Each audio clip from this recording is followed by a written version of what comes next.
నాకు చంద్రబాబు గారితో పరిచయాలు ఉన్నాయి, కానీ చంద్రబాబు దగ్గర పరిచయాలను ఆసరి చేసుకొని పెన్షన్ పెరిగేటట్టు చేశా. కానీ చంద్రబాబు పార్టీలో నేను ఎప్పుడు చేరలే. నా ఒంటి మీద కండువ ఎప్పుడు కూడా ఈ నల్ల కండువే తప్ప నా ఒంటి మీద ఏ కండువ రానివ్వలేదు. కానీ చంద్రబాబు నాయుడు గారిని చూసి నేర్చుకోవాల్సింది రేవంత్ రెడ్డి, చంద్రబాబు నాయుడు గారిని చూసి నేర్చుకోవాల్సింది కేసీఆర్. ఎందుకు నేను ఈ మాట మాట్లాడుతున్నంటే, ఈ రేవంత్ రెడ్డి గారు కేసీఆర్ చంద్రబాబు దగ్గర కొంతకాలం శిష్యరికం చేసిన వాళ్ళే, ఆయన పార్టీలో పనిచేసిన వాళ్ళే. రేవంత్ రెడ్డి గారు నిన్నటి వరకు టీడీపీలో ఉన్న వ్యక్తే. కనీసం ఆయన చూసి ఇల్లు నేర్చుకోవాలి, ఇద్దరు కలిసి. ఏం నేర్చుకోవాలి? ఆడ పెన్షన్ ఎంత ఇస్తున్నారో చెప్తున్నా నేను. చంద్రబాబు నాయుడు గారు పెన్షన్ ఎంత ఇస్తున్నారో చెప్తున్నా నేను 2024లో అప్పటికి నా ముఖ్యమంత్రి అయిన రేవంత్ రెడ్డి గారు ముఖ్యమంత్రి అయిన తర్వాత అక్కడ ఎన్నికలు జరిగినాయి. ఆ ఎన్నికల సందర్భంగా నేను చంద్రబాబు గారిని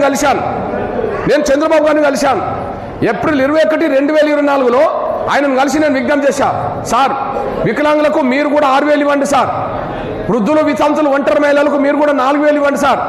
ఓకే కృష్ణ, తప్పకుండా. నువ్వు మొదటి నుంచి వికలాంగుల గురించి వృద్ధుల వితంతుల గురించి మాట్లాడుతున్నావు కాబట్టి నీ మాటకు విలువనిచ్చి నేను పెంచుతా కృష్ణ అని అన్నాడు. ఇక మూడోది, 100కు 100% వికలాంగులు ఉంటారు, వాళ్ళు వీల్ చైర్కే పరిమితం అవుతారు, వాళ్ళు మంచానికి పరిమితం అవుతారు.